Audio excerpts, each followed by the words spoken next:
Muito boa noite para todo mundo, boas-vindas a mais um Espiritualidade e Diversidade aqui no canal Paz e Bem. Muito bom estar com vocês aqui mais uma vez. Gratidão por todo o apoio que vocês têm me dado, por estar presentes, por curtir e compartilhar nossos temas polêmicos. Apesar de ainda não termos tanta audiência aqui, a gente sabe da batalha dos algoritmos e por isso que a gente pede todo o apoio a vocês para a divulgação, não somente deste, mas de todos os programas do canal, em que a gente tem liberdade para tratar de diversos assuntos, como este, né, que me propus tratar no dia de hoje. E justamente hoje eu resolvi tratar desse tema que há muito tempo eu gostaria de tratar. E não é à toa que é um tabu para praticamente todas as religiões que eu conheço, e pelo que eu percebi, é muito difícil você encontrar uma doutrina em que, pelo menos, lide com esse tema de uma maneira mais próxima daquilo que está na nossa realidade. Vamos ser bem sinceros aí, porque, a bem da verdade, nós temos uma dificuldade para lidar com esse tema, porque envolve intimidades, mas também envolve algumas questões sociais muito mal resolvidas na parte sexual. Uma vez eu assisti a uma. Foi até no Jô Soares isso, em que uma. Jô Soares ou Programa Livre? Acho que foi Programa Livre. Olha quanto tempo tem isso, né? Estou ficando velho. Com o Sérgio Groisman e uma psicóloga ou uma pessoa que trabalhava com isso resolveu fazer uma dinâmica com jovens, meninos dizendo nomes do pênis e meninas dando nomes da vaginas, todos os nomes que eles conheciam. E ao final, achei interessante por um lado, mas ela terminou de uma maneira muito simples, porque afinal os nomes são muito criativos, são muito grandes e tudo mais, e as pessoas fazem de tudo, inclusive não precisamos nem apenas da criatividade popular. Se a gente olhar para as obras literárias e das obras que a gente tem por aí, de humor principalmente, que acaba apelando para a questão sexual para utilizar esses termos, a gente percebe o quanto a criatividade humana é muito grande sobre esse ponto. E aí, curiosamente, ela perguntou: quantos nomes tem o seu nariz? Quantos nomes tem a sua mão? Nenhum outro órgão do corpo tem uma parte, tem tantos nomes. Até porque é exatamente o grande problema. Nós temos um tabu com a parte sexual. Não que deva ser falar livremente da maneira como muitas vezes as pessoas pensam, tipo, jogar para todo mundo tudo que se faz para intimidade, até porque isso é uma intimidade. Mas, ao mesmo tempo, quando você se expõe, especialmente numa sociedade como nossa, que mesmo com parâmetros que nós procuramos tratar, por exemplo, dentro do âmbito da esquerda, nós temos uma mentalidade muito conservadora. E é claro que isso acaba esbarrando também nesses limites da nossa moralidade, que estão esbarrados aí, muitas vezes entremeados com valores impostos pela nossa sociedade judaico-cristã ocidental. Mas vamos falar sobre esse tema, que é um tema difícil por um lado, mas ao mesmo tempo creio que vai ser que seja bastante necessário. E o nosso objetivo é que sirva de referência para que a gente comece a desfazer diversos mitos, conforme a gente tem visto em diversos patamares e que, infelizmente, tem levado a situações talvez muito difíceis, como a gente percebe por aí quando você reprime de maneira cruel que as pessoas não realizem suas fantasias ou suas sexualidades. É claro que tem muitas que são impossíveis. Por exemplo, a gente falou por dois programas sobre a cultura do estupro. O estupro não é fantasia, o estupro é uma violência. Então, deve ser realmente rebatido e tudo mais. Mas no caso da masturbação, a gente envolve aí um problema talvez mais de cunho moral, moralizante, por outro lado, muitas vezes hipócrita, e por outro, uma visão que ainda, sinceramente observando, eu não consegui inferir ali um objetivo de tamanha perseguição ao longo de tantos séculos. Até porque, de todas as práticas sexuais, é a que menos pode desenvolver a, talvez a inserção de doenças sexualmente transmissíveis, a não ser que a pessoa se utilize de alguns instrumentos, que possam ser compartilhados e, é claro, poder ter uma infecção ou até mesmo uma doença. Aí sim poderíamos ter um problema aí mais grave. Mas, basicamente, pegando o verbete da Wikipédia, e diga-se de passagem, eu retirei diversos trechos, porque nesse verbete havia várias passagens em que careciam de fontes. E esse é um grande cuidado que a gente tem que ter, especialmente em momentos de fakes e tudo mais, mas achei as reflexões que foram colocadas ali muito interessantes, desde que embasadas. Se não tinha uma base, não tinha uma referência, eu simplesmente resolvi não analisar, porque afinal poderia estar baseado em coisas que vinham de vozes da cabeça de algumas pessoas.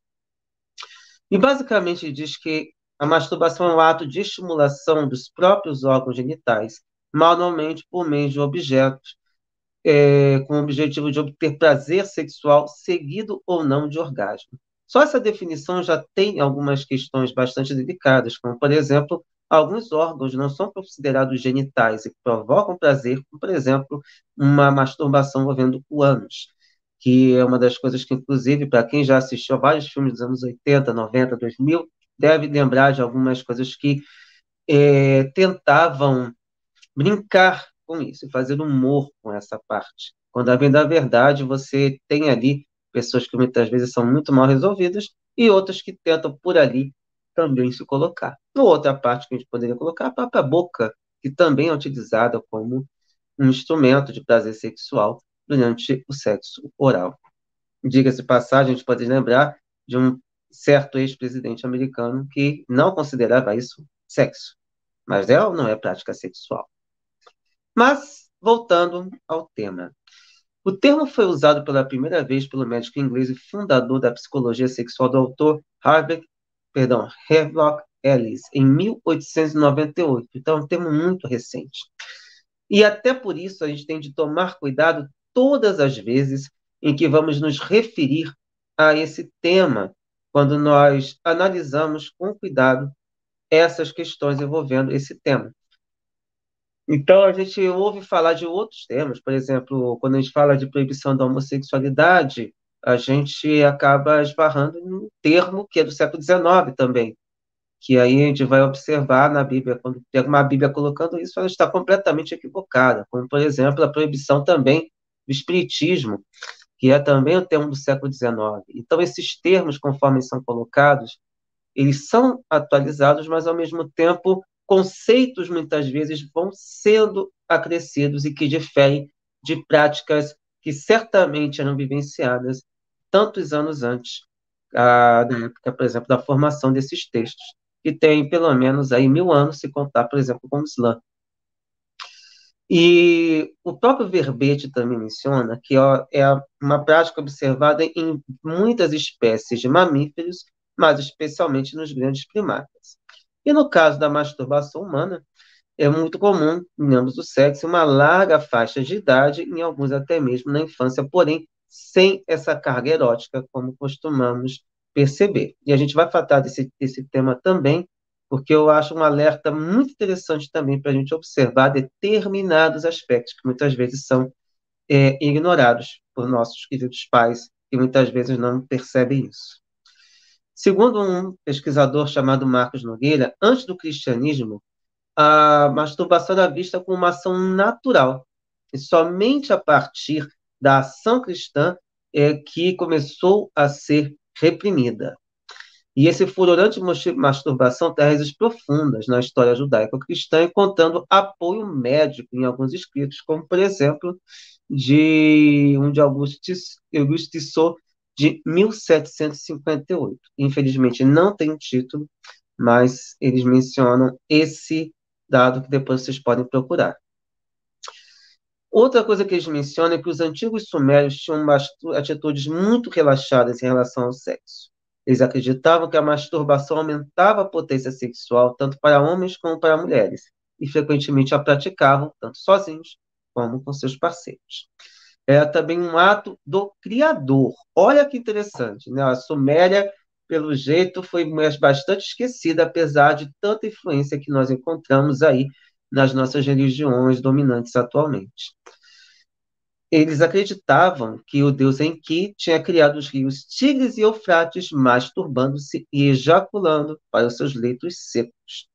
E os antigos egípcios consideravam a masturbação como uma divindade, um ato de criação. Acreditava-se que o deus Atum, depois de ter criado a si mesmo, tinha criado o universo, masturbando-se. Ele se agarrou o seu próprio pênis e, da parte que gerou duas crianças, Shu e Tefnut, de acordo com esse, é, esse verbete.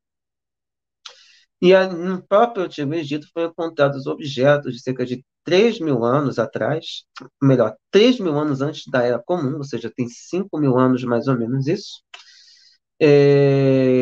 com objetos semelhantes aos chamados dildos ou consolos, que eram usados em masturbação.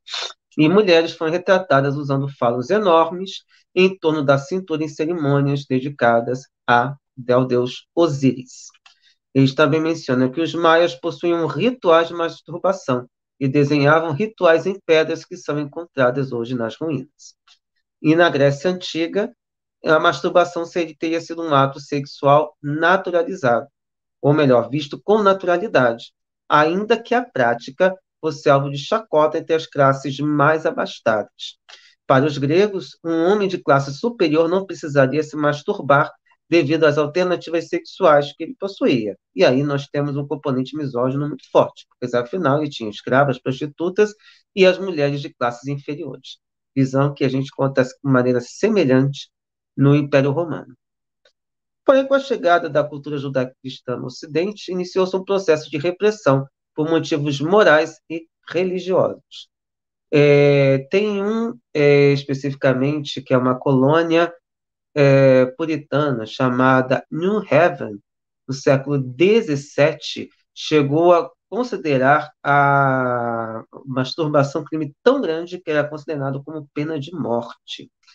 E também colocou, assim, basicamente colocada, pelo menos isso até vira em texto judaico, que a masturbação ou a ejaculação seria considerado um desperdício voluntário de esperma.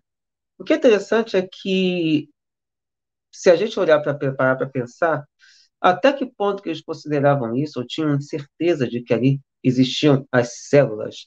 Pois isso são coisas muito recentes. Então, não sei se a gente conseguiria justificar tudo a partir desses termos ou com esses temas. Continuando. A Igreja Católica, através do teólogo São Tomás de Aquino, classificou a masturbação como um pecado contra a natureza, mais grave ainda que o incesto com a própria mãe.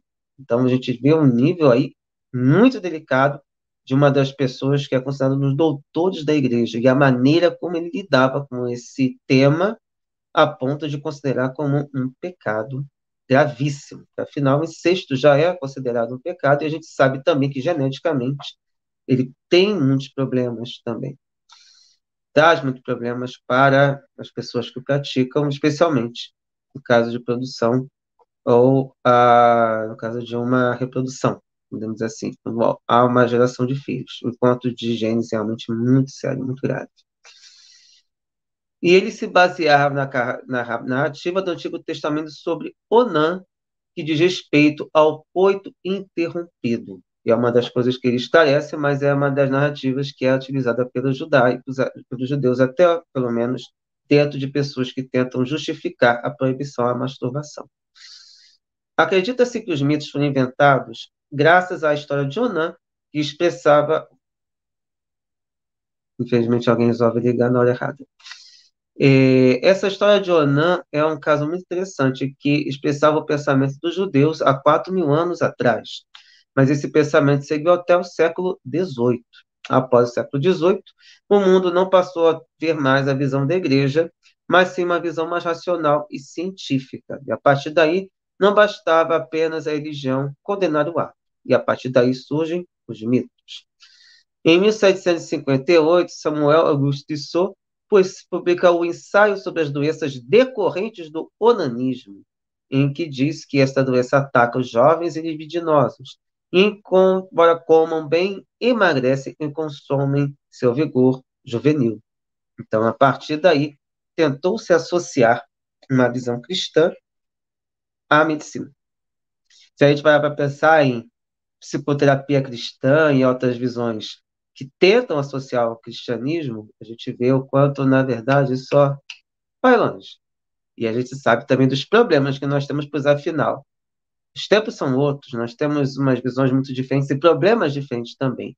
A cultura é bem diferente daquela época, e uma das coisas que qualquer pessoa bastante centrada pode falar dos textos sagrados é lembrar que eles foram feitos para determinada época, para determinados grupos, não pensando nos dias de hoje. Quando a gente pega esses textos e coloca para os dias atuais, isso é uma visão nossa, mas a gente tem que sempre lembrar da época em que esses textos foram escritos.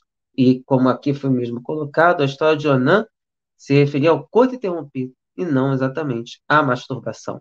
Para quem não sabe, o coito interrompido é a prática sexual em que, antes de haver ejaculação, a pessoa retira, no caso do homem, o pênis, para que não ejacule dentro do organismo da outra pessoa, especificamente no caso da mulher.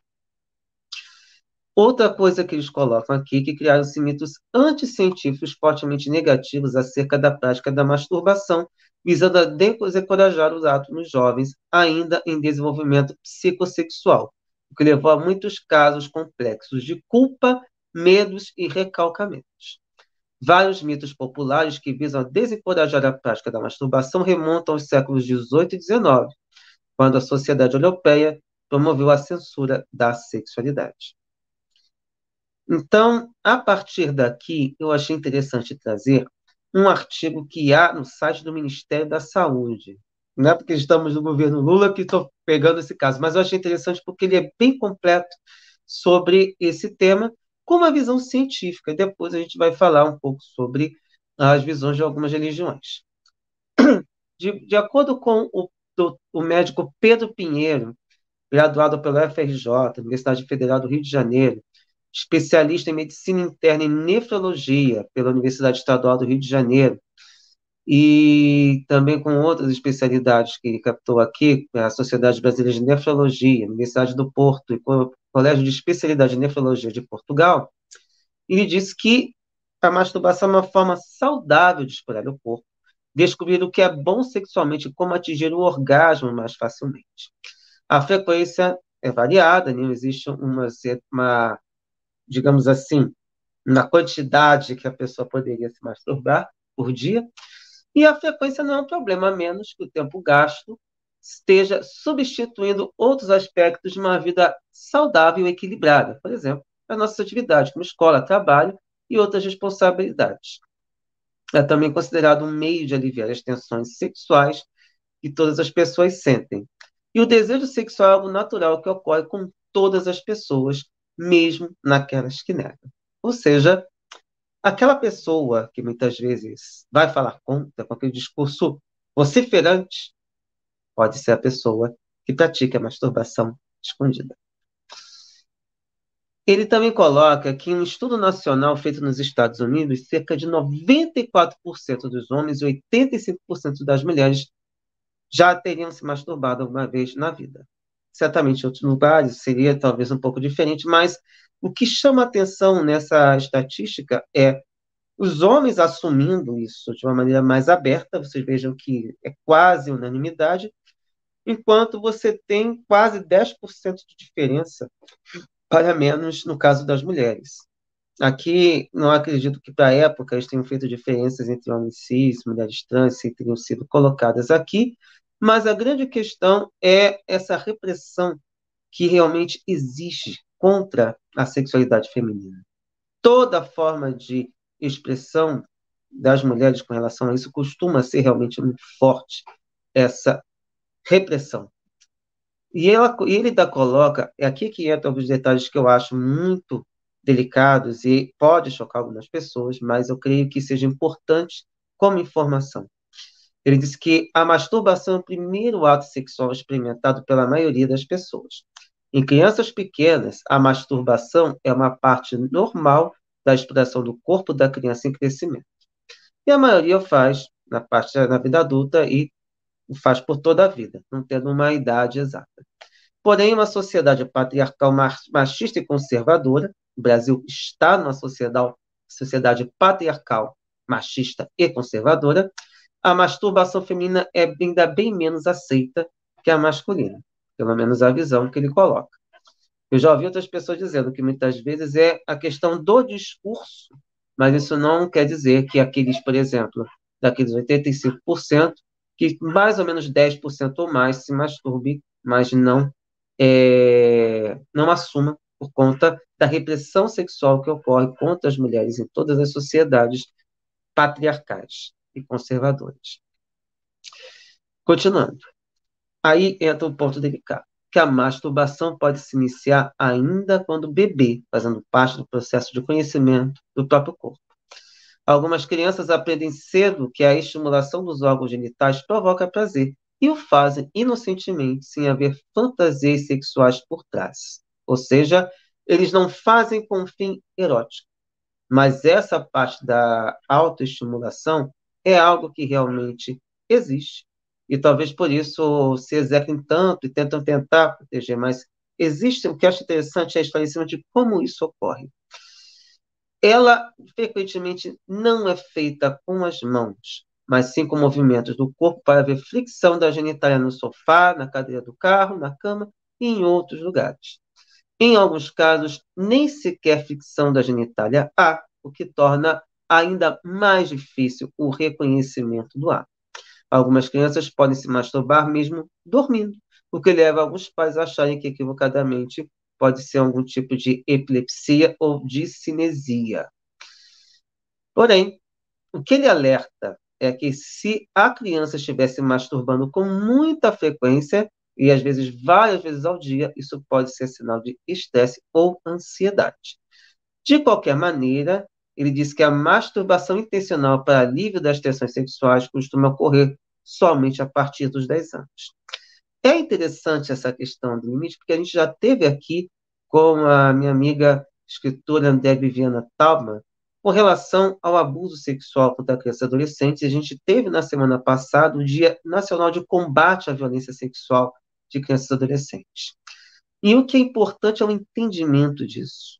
A gente entender o que se passa com a criança e jamais abusar dela de qualquer forma possível e imaginável. É entender, é conversar, esclarecer e, é claro, observar também o momento em que as coisas precisam ser observadas para que a gente fique atento e possa ajudar as crianças, especialmente quando estiver se percebendo que o negócio foge ao controle. E da mesma forma, se ela se estimula demais, verificar se não está acontecendo algum estímulo. E essa é que talvez deva ser a maior preocupação. Você expor uma criança à pornografia ou a determinadas situações que envolvam um estímulo à sexualidade, um exemplo que a gente vê por aí, bota clipes musicais que estimulem essa parte sexual, certamente está em desacordo com a visão que essa criança deve ter do mundo. Não que ela deva ser inocente a vida toda e alienada, mas a gente deve também respeitar o momento de entendimento que essa criança esteja vivenciando. E o grande problema é achar bonito uma autoexposição, quando, bem na verdade, você está colocando essa criança em risco. E sabendo muito bem que nós estamos lidando com pessoas também que não são bem resolvidas sexualmente. E o melhor caso disso é o fato de termos, e eu coloco isso sempre no meu canal, Drops LGBTQIAPN+, no Telegram, mostrando os problemas que envolvem dessa falta de educação sexual. Os casos de abuso são realmente muito fortes, e no último programa sobre a cultura do estupro, eu falei sobre os casos envolvendo menores de idade, que são realmente gigantes, muito fortes.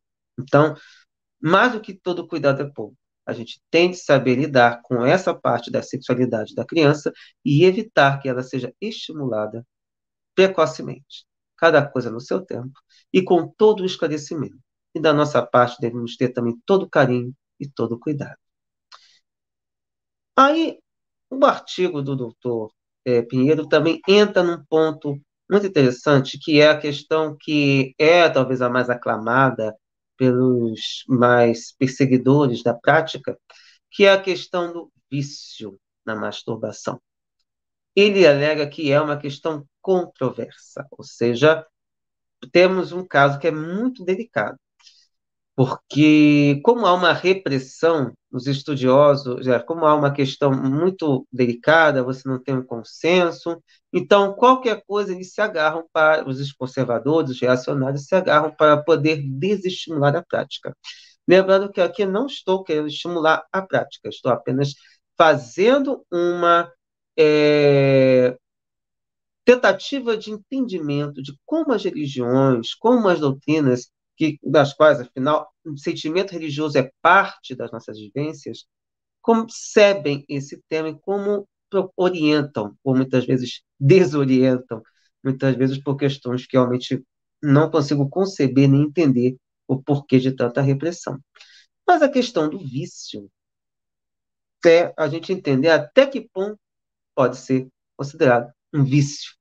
O que ele diz aqui?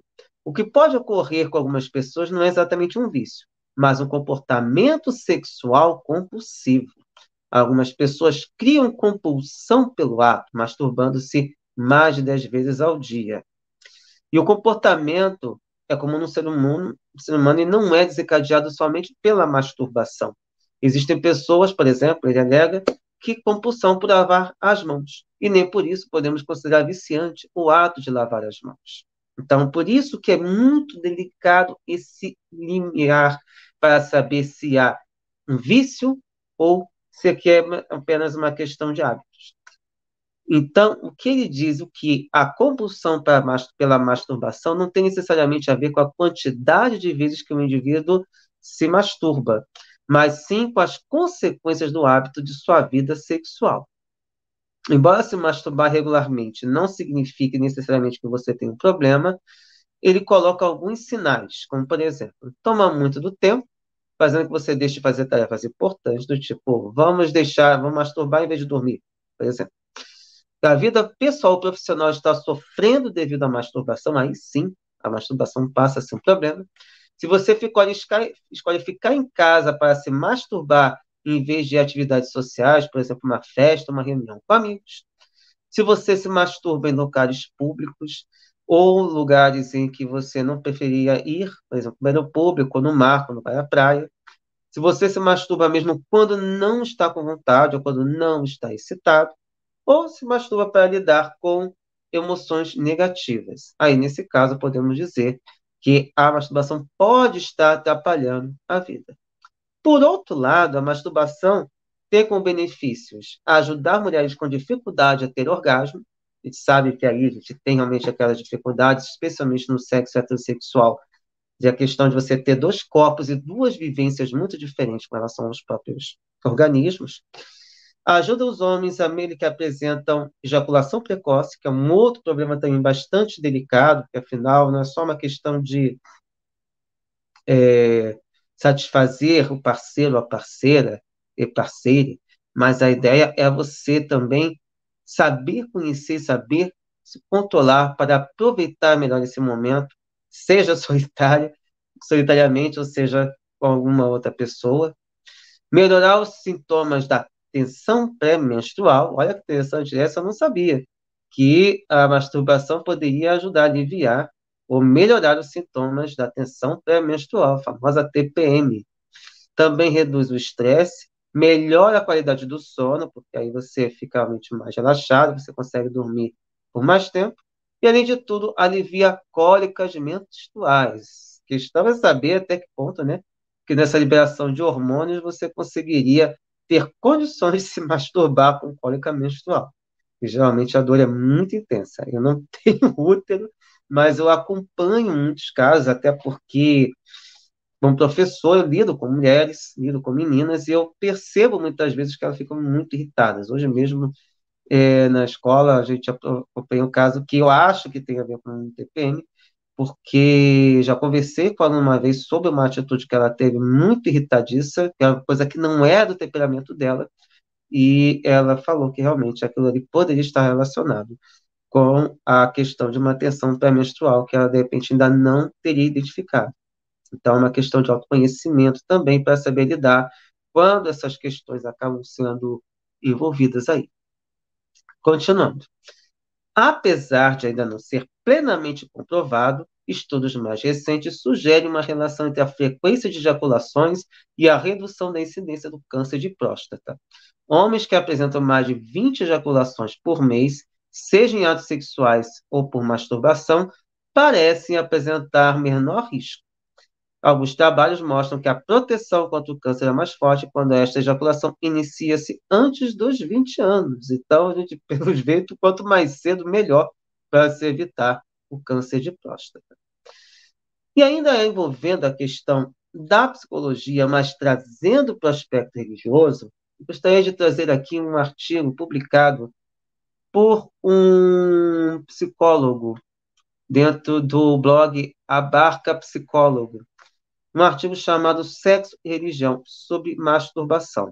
Eu peguei textos de outros lugares também, mas esse aqui deu uma boa abertura, porque ele é baseado no artigo, no livro, aliás, nos dois artigos de um cientista das religiões chamado Doug Austin Endisil, que escreveu dois artigos, Sexo e Religião, suas diversas regras, e Sexo e Religião, algumas especificidades. E, nesse caso, ele preferiu captar apenas a questão da masturbação, que é basicamente o tema do nosso programa de hoje.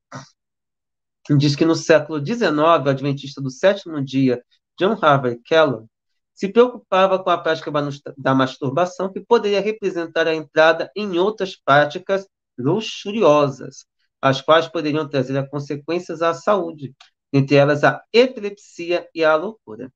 Neste período, dos Estados Unidos, a circuncisão era desenvolvida com mais intensidade para objetivar a coibição da masturbação, tanto em meninos, e aí o que é mais absurdo, quanto em meninas. Entre outras coisas, ele recomendava esfregar ácido carbônico, que é o nosso famoso alcatrão, no clitóris. Absurdo, mas para vocês terem uma ideia do nível de loucura em que algumas pessoas acabam entrando. E aí, no caso do cristianismo e no judaísmo, o que eu achei muito interessante e é confirmado num artigo do pastor, deixa eu ver aqui, Alberto Tim, diz ele que é PhD em alguma coisa que certamente está relacionada à Bíblia. Isso está também num artigo chamado A Masturbação é Pecado, do site biblia.com.br. E os dois concordam que não há passagem bíblica que sustente a proibição específica da masturbação. Novamente, vem até a história de Onã, que, na verdade, é a questão do coito interrompido. Para quem quiser procurar, essa passagem está no livro de Gênesis, capítulo 38, versículos 9 a 10. E, no caso do judaísmo, atualmente o judaísmo liberal tem uma relação mais tranquila com a questão da masturbação, e alguns rabinos até se colocaram em público para defender esta prática. Mas, já que tocamos nesse assunto, por favor, não façam outras concepções com relação à questão de tocar. O artigo do Alberto Tim, pastor Alberto Tim, diz o seguinte: ele menciona algumas passagens. Por exemplo, o plano divino não é que o homem esteja só, conforme o livro de Gênesis, capítulo 2, versículo 18, mas que se realize sexualmente no casamento. E aí ele faz um passeio pelo Velho Testamento. Gênesis, capítulo 2, versículo 24, Êxodo, capítulo 20, versículo 14, Provérbios, capítulo 5, versículo 18, capítulo 6, versículo 20 a 35, capítulo 7, versículos 1 a 27. E, dentre outras coisas, ele também diz que a masturbação é a negação direta do princípio bíblico de que a mulher não tem poder sobre o seu próprio corpo, e sim o marido. E também, semelhantemente, o marido não tem poder sobre o seu próprio corpo, e sim a mulher, conforme na primeira carta de Paulo aos Coríntios, capítulo 7, versículo 4. Ele também coloca que, além disso, ao se masturbar, a pessoa geralmente contempla fotos pornográficas ou imagina cenas eróticas não condizentes com os elevados princípios da pureza moral e espiritual do cristianismo. E ele se baseia na primeira carta de Pedro, capítulo 2, versículo 11. E aí tem mais. Ele diz que Cristo foi claro em afirmar que o adultério condenado pelas Escrituras, lá no Êxodo, capítulo 20, versículo 14, não se restringe meramente às relações sexuais fora do casamento, mas também os próprios pensamentos imorais que contaminam o homem, conforme está no capítulo 15 do Evangelho de Mateus, versículos 19 e 20. De acordo com ele, o mestre Jesus falou no Sermão do Monte: ouvistes que foi dito, não adulterarás. Eu, porém, vos digo, qualquer que olhar para uma mulher com intenção impura no coração, já adulterou com ela. Lá no Evangelho, Mateus, capítulo 5, versículos 27 e 28. Ele também menciona o Salmo 24, versículos 3 e 4, em que está escrito: quem subirá ao monte do Senhor? Quem há de permanecer no seu santo lugar? O que é limpo de mãos e puro de coração.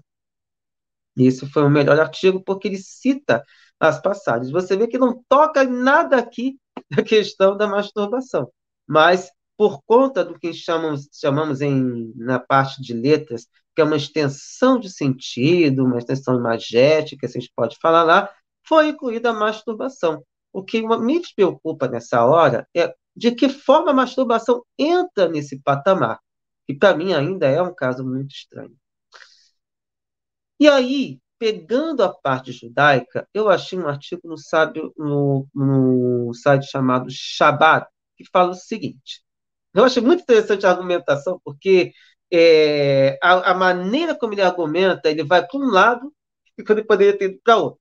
Ou seja, ele não vai para uma argumentação baseada na Bíblia. Então, ele parte para um outro patamar. Então, é uma questão interessante as argumentações também utilizadas. Então, ele colocou aqui. Para começo de conversa, deixe-me lhe falar dos superpoderes humanos. Então, pensei eu falando para os jovens, né? Então ele falando para a juventude, aquela juventude que está lá focada, eu sempre a gente brinca, focada mais nas próprias partes íntimas do que propriamente em outras coisas que seriam interessantes para a juventude. Então, ele disse, o primeiro superpoder é sua mente. Ela é mais forte que suas emoções. Sua mente, por natureza, tem a capacidade de frear, desviar, domar e dirigir seu coração.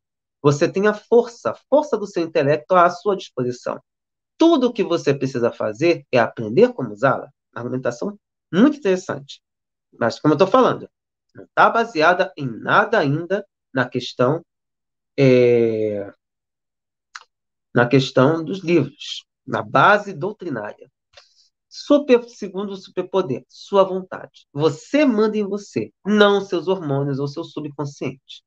Usando a vontade, pode afastar-se de ambientes tentadores.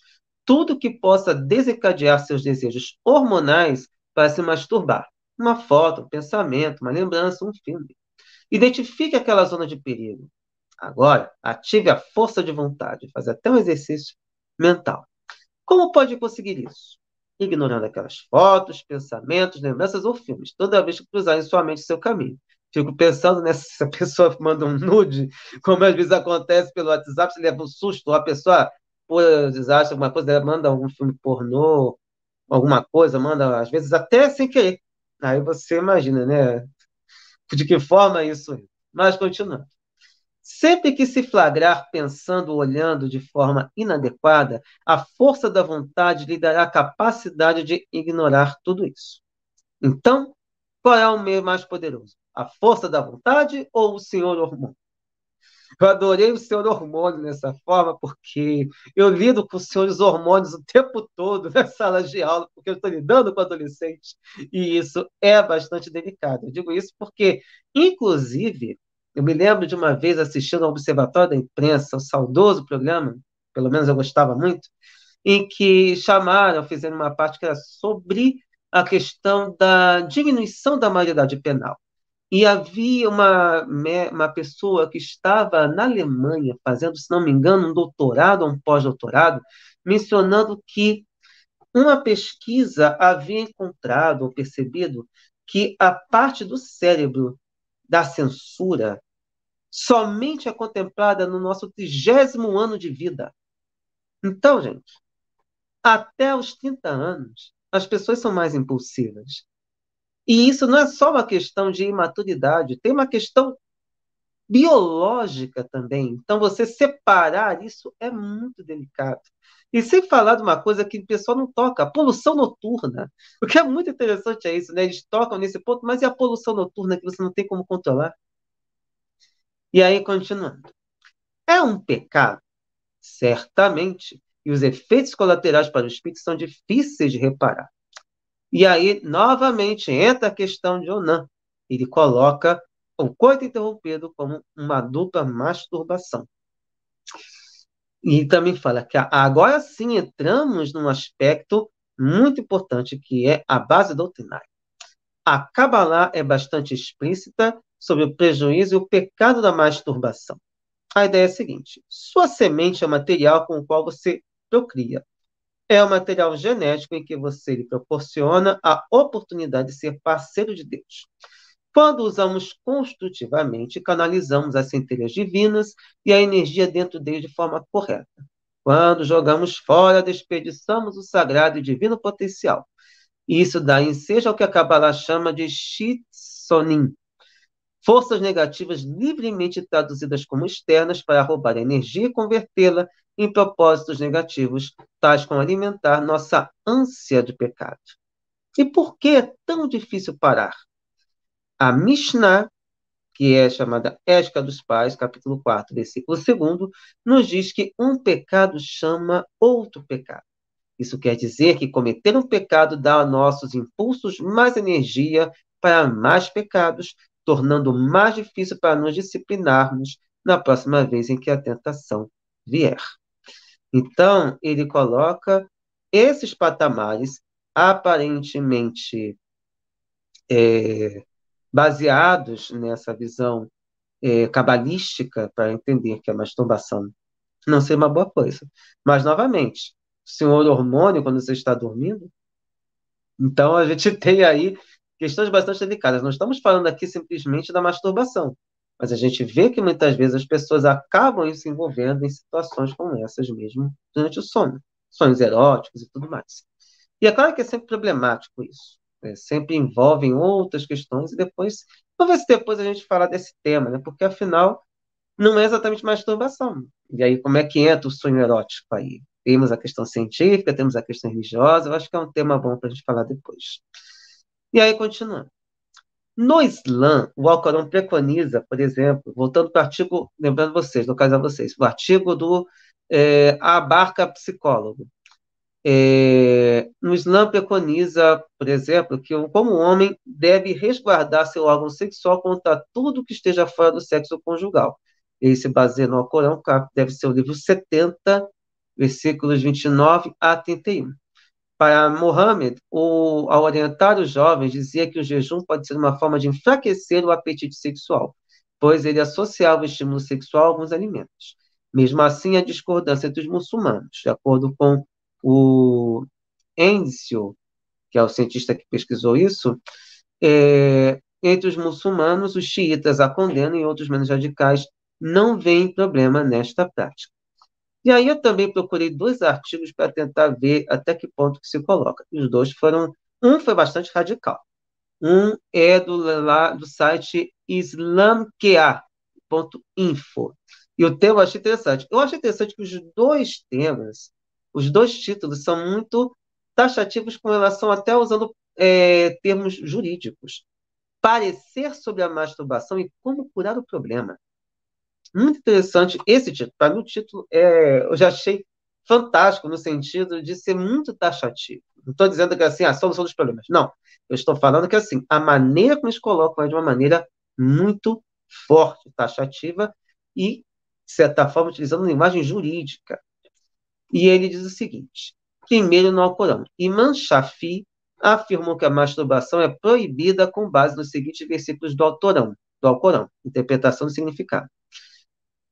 Isso é do Al-Munimun, capítulo 23, versículos 5 a 7. E que são custódios de seu sexo, exceto com suas mulheres ou com as escravas que possuem. Então, por certo, não serão censurados. E quem buscar algo além disso, esses são os transgressores. Aqui são claros os versículos ao proibirem os atos sexuais ilegais, incluindo a masturbação. Você vê que não está de masturbação, mas quando você olha ali para atos que vão além, aí sim, ou seja, em busca de algo além disso. Aí não sei se seria, isso aí disso para mim está muito vago, mas quem é uma pessoa que é da religião pode falar melhor sobre isso, mas para mim, esse texto não diz muita coisa. E ele diz o seguinte: exceto com as esposas ou aquelas a quem o direito lhes permitir, já que a gente já falou sobre essa questão também dentro, estudado na cultura do estupro, também sobre isso. E quem busca algo além disso é o transgressor. Outro que é do livro An-Nur, capítulo 24, versículo 33. E que os que não encontram meios para o casamento se abstenham de adultério, até que Alá os enriqueça de seu favor. Então, aqui não fala masturbação, simplesmente fala da abstenção. E aí temos um problema também, porque quando você não se casa, a princípio você já é um abstêmio com relação ao sexo. Nesse caso, a interpretação leva a entender que também a masturbação estaria incluída, conforme aqui está dizendo. Ó. Este versículo também ordena claramente que quem não tem os meios financeiros para se casar deve se manter casto e ser paciente ao enfrentar as tentações, inclusive masturbação, até que Alá os enriqueça com sua graça. Em segundo lugar, da Suná do profeta, que a paz e as bênçãos de Alá estejam sobre ele. Abdullah bin Masud disse: estávamos com o profeta quando éramos jovens e não tínhamos riquezas. Então o mensageiro de Alá disse: ó jovens, quem dentre vós pudesse casar, que se case, porque isso ajudará a baixar o olhar e proteger a modéstia, ou seja, proteger suas partes íntimas de cometer relações sexuais ilegais, entre outras coisas. E quem não pudesse casar deve jejuar, pois o jejum diminui a sua necessidade sexual, conforme o texto Bukhari, número 5066. Um outro, que é o Hadith, ordena que os homens que não são capazes de se casar devem jejuar. O segundo texto, com base no Islã, é também Islã e o Alcorão. Qual o veredicto islâmico sobre a masturbação? É makruh ou haram? Como podemos evitá-lo? E isso que é legal, você ter esse debate. Eles falaram que não é proibido, haram, mas é desagradável, makruh, uma vez que não há uma decisão específica no Alcorão que proíbe a masturbação. Como diriam os maçantos, pimba na gorduchinha. Eu não estava tão errado quando eu li esses versículos. Então, ele pega aqui. A melhor solução para ficar longe da masturbação é o casamento. No entanto, nem todos podem ter os meios para se casar ou encontrar pessoas com a qual eles podem se casar. O Deus Todo-Poderoso decreta viver em continência para todos os muçulmanos até se casarem. E embora a decisão normal sobre a masturbação seja desagradável, makruh, pode ser permitido, mubah, quando é realmente inevitável, um ato totalmente proibido, haram, como a fornicação. Então, olha aí uma abertura para a possibilidade. E aí, lembrando, são as interpretações. Aí ele coloca também o seguinte: no entanto, Nabi Muhammad tinha mostrado o caminho de viver em continência, que também lhe ajudava a viver, a evitar a masturbação. Então, ele coloca aqui algo que a gente já havia colocado. Então, a gente vê que, mesmo no Islã, a gente tem também essas diferenças de percepção. E antes de a gente prosseguir, eu havia me esquecido que no Espiritismo, de base kardecista, nós temos também uma certa divergência, porque os autores mais tradicionais seguem a linha desses autores católicos, e especialmente um livro chamado Forças Sexuais da Alma, de Jorge André, assim como outros, são muito agressivos na questão da masturbação. E o Jorge Medeiros, que é um físico, um palestrante espírita muito interessante, tem um vídeo específico sobre o assunto e creio que ele coloca muito bem. Ele começou a fazer umas análises embasadas em Kardec, procurando fugir de alguns autores mais recentes que às vezes mais colocam posições pessoais do que propriamente questões doutrinárias, acaba colocando um ponto muito interessante, muito parecido com o que o médico falou ali. Se começa a atrapalhar a sua vida, se o seu pensamento fica muito voltado para a masturbação, então é um problema. Mas se você lida com a sua vida, se masturba depois volta à sua atividade normal, e isso não interfere na sua maneira de agir, na sua vida do cotidiano, então não há problema. Pelo menos a rigor, foi o que eu interpreto do vídeo dele. E é importante que a gente tenha essa consciência para não cair nessas esparrelas que muitas vezes acontecem, especialmente eu que fui espírita posso falar, de as pessoas aproveitarem as vozes das cabeças deles e tentar sempre impor essa ideia de que a masturbação é algo horrível, que é algo que deve ser evitado, porque você atrai espíritos obsessores, e eles vão fazendo igual aquela a prática daquele rabino, dizer que é um pecado puxa o outro. E aí você começa a entrar numa espécie de paranoia. A paranoia só entra se você deixar, isso também é uma questão de vontade. Mas o senhor hormônio, com a produção noturna, mostra que alguma coisa também precisa ser mais embasada aí para a gente colocar esses termos.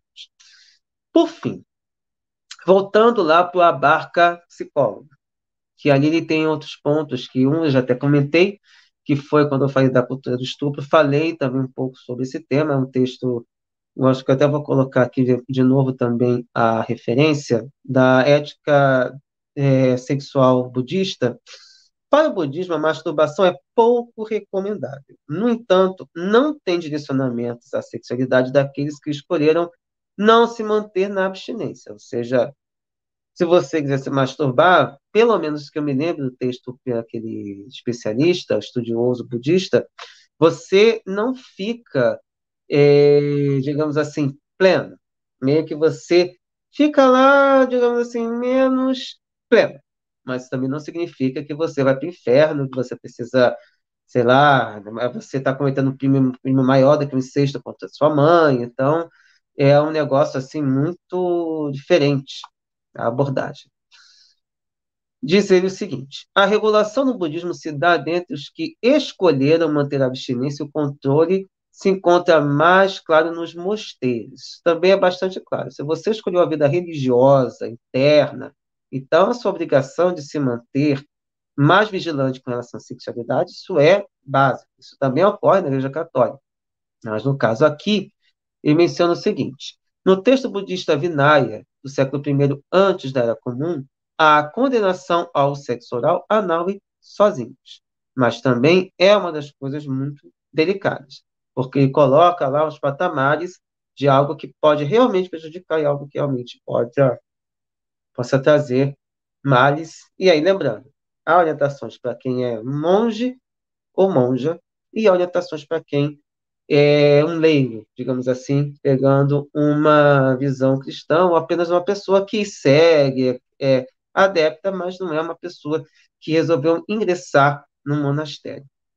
Por fim, esse pesquisador também coloca a questão do hinduísmo. Lembrando que o que está no Abarca Psicólogo vem dos artigos do Doug Austin Endsiel. Então, esse pesquisador disse que o hinduísmo é o que menos faz restrições à masturbação. Isso não quer dizer agora que todo mundo vai virar hinduísta, para quem quiser se tornar um masturbador crônico.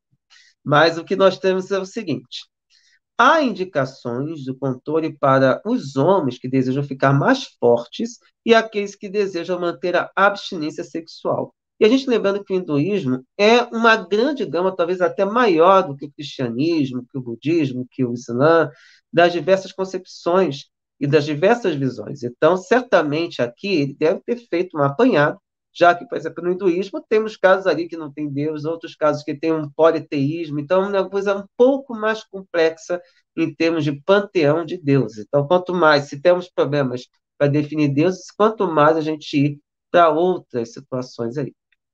Então, continuando. Como é o caso de alguns ascetas hindus que procuram meios externos, como um sólido anel de ferro em torno do pênis. Mas no hinduísmo há exemplos de masturbação masculina e feminina em contextos religiosos, como apresentações artísticas nos templos Kawurahu em Madhya Pradesh e em outros de relevante importância. Então é importante que a gente tenha essas noções, porque há uma dificuldade muito grande em lidar e outros que não colocam isso. Por exemplo, na prática do candomblé, da Umbanda principalmente, há uma restrição quando você precisa realizar determinadas atividades, especialmente nos dias em que você tem a conexão com o seu orixá, por exemplo, o dia do orixá, e também quando você vai realizar determinadas é, determinados rituais. Talvez seja o melhor termo para colocar. Então, você aí precisa realmente, como o pessoal costuma dizer, estar de corpo limpo. Então, você não pode ter feito sexo nem se masturbar. E também você tem um período de preceito, e esse preceito envolve também você não realizar nenhuma atividade sexual. E geralmente é feito depois de determinados rituais, como por exemplo na feitura de santo. Então você passa bastante tempo sem pensar no assunto. E você precisa realmente se controlar, porque você faz uma concepção de que você é um bebê. E bebê, é claro, não tem, especialmente quando está no útero, não tem essas visões ainda. Então, tudo isso é importante para a gente entender que essas relações realmente são delicadas em cada doutrina, mas que, na verdade, você não tem ali especificamente, até onde eu saiba, uma proibição nas religiões de matriz africana. E aí, o Abarca, psicólogo, diz o seguinte: na década de 50, Alfred Kinsey descobriu que 92% dos homens e 62% das mulheres, olha como mudou, né? Se masturbavam até atingir o orgasmo.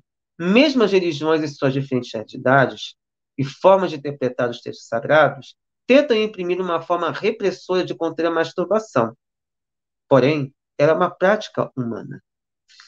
E essa pessoa colocou que na psicologia, experiência dele em psicologia clínica, quanto mais repressora é a educação sexual desde as tenras idades, principalmente pela culpabilização da masturbação, associando esta prática ao pecado, ao distanciamento da divindade, mais intensamente ela se instala nos hábitos das pessoas. Ou seja, a repressão acaba tendo efeito contrário. E o que é mais delicado? Ela se instala de forma compulsiva, que é algo que a gente já comentou, que é realmente o grande problema. É como pela masturbação o infiel pagasse seu pecado na forma de autopunição. Então, na verdade, ele entra numa noia de punição e autopunição. Eu vou me masturbar, vou preferir, então vou masturbar mesmo. Aí depois entra no processo de culpa. Realmente haja consultório psicológico para essas pessoas. E a base vem de onde? Quem é culpado por impor a ideia de que a masturbação é um problema grave, infernal, que é o demônio? Pois é. Assim, a masturbação vira castigo e passa a ser autoagressão. Por isso que o tema masturbação tem forte relevância no meio religioso. Então, eu penso que, mais do que nunca, é falta de formação. É claro que temos questões aí muito particulares, mas boa parte do que a gente viu até agora é que a questão da masturbação só existe como um problema por falta de informação e por algum outro motivo que realmente talvez seja aquela ideia de que o sexo somente deva ser para procriação. Mas a gente vê que a base fundamental acaba sendo a visão judaico-cristã, da qual o Islã também é herdeiro. Então, talvez por isso também em outras doutrinas a gente tenha, por influência cristã, essas proibições e essas dificuldades de lidar com esse tema.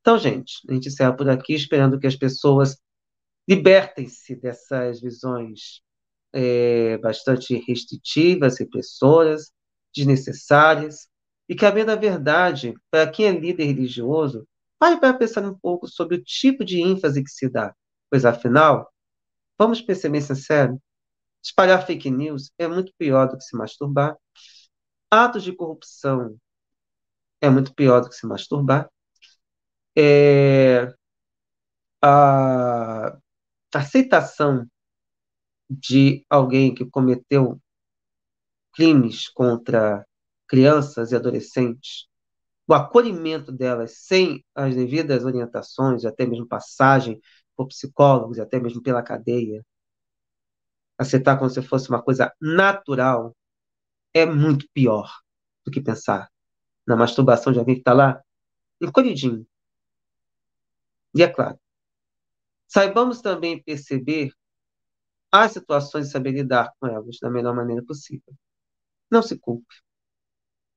Vivencie a sua sexualidade com amor, com naturalidade, com paz, sem jamais interferir na sexualidade alheia. Cuide do seu próprio corpo, cuide de si mesmo, Saiba lidar com isso de maneira saudável. Talvez seja o seu melhor recado que a gente possa definir aqui. E é claro, poder utilizar isso para trabalhar melhor com seu parceiro, sua parceira, seu parceiro, melhor ainda. Pois afinal, isso também é parte do aspecto do amor. Mas não deixemos de levar em conta se o negócio estiver exagerado. Se perceber que o negócio ficou quase que 24 horas ligado com isso, então realmente é preciso parar para analisar e, se for necessário, procurar um psicólogo. Agora, se culpar por conta de masturbação não faz sentido.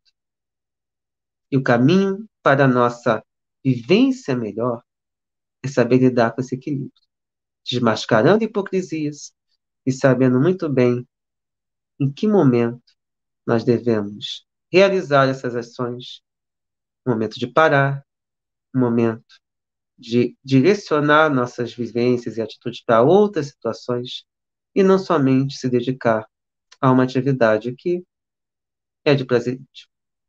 Então, gente, agradecemos a presença de todo mundo, agradecemos suas curtidas, seus compartilhamentos para a gente vencer a batalha dos algoritmos e também pedimos todo o apoio, né, que nós estejamos aqui. Se você puder colaborar com o canal Paz e Bem, com a nossa assinatura solidária para a manutenção e ampliação do canal, esteja aqui, vai ser bem acolhido e vai ser muito bem usado. Pois, afinal, estamos sempre procurando trazer as vozes de todo mundo para podermos trabalhar da melhor maneira possível.